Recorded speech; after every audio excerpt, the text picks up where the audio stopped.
남자친구 혹은 여자친구와 다툼이 잦나요? 누군가로부터의 조언이나 주장을 강요당한 적이 있나요? 친구의 행동이 이해가 되지 않았을 때가 있나요? 이 세 가지의 공통점은 무엇일까요? 바로 공감 능력의 결여입니다. 인간이 사회적 동물임을 감안하면 공감 능력은 인간의 삶에 있어 굉장히 중요한 요소입니다. 공감 능력이 부족한 사람들은 사회로부터 외면당하기가 쉽죠. 이토록 중요한 공감. 오늘 영상에서는 바로 그 공감에 대해서 이야기해 보겠습니다. 공감이란 다른 사람의 관점이나 감정을 이해하거나 느낄 수 있는 능력을 말합니다. 지하철에서 국어를 하는 사람들을 볼 때 느껴지는 동정심이 공감의 한 종류라 할 수 있죠. 그렇다면 우리가 공감을 할 때 뇌에서는 어떤 일이 일어날까요?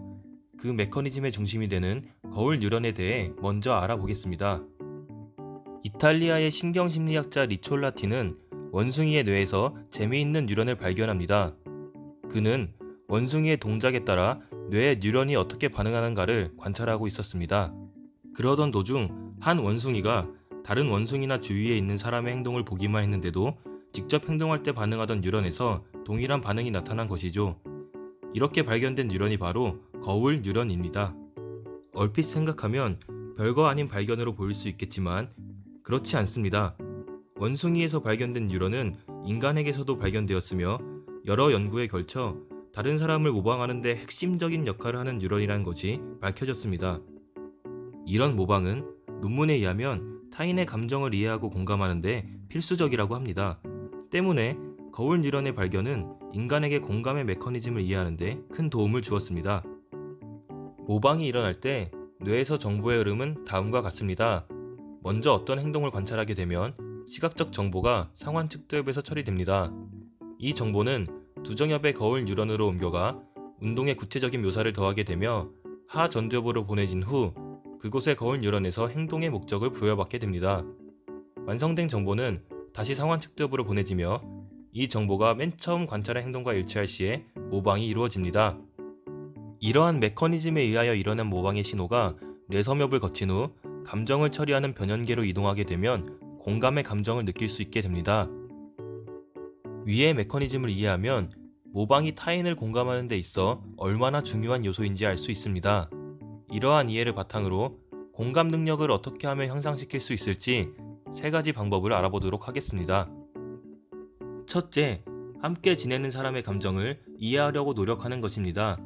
앞서 말했듯이 타인의 감정을 이해하는데 타인의 행동을 모방하는 것은 필수적이므로 의도적으로라도 타인을 모방하는 것은 당신의 공감 능력을 향상시키는 데 도움이 될 수 있습니다.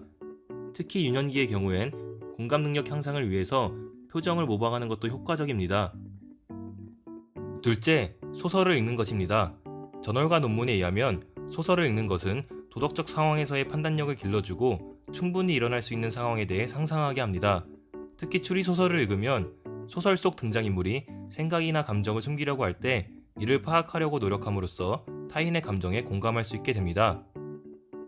셋째, 봉사활동입니다.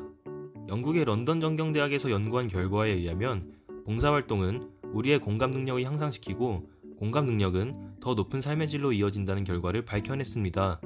또한 봉사활동을 통해 사회관계망을 형성하고 다양한 환경의 사람들을 만나는 것도 공감 능력을 높이는 데 도움이 되는 것으로 밝혀졌습니다.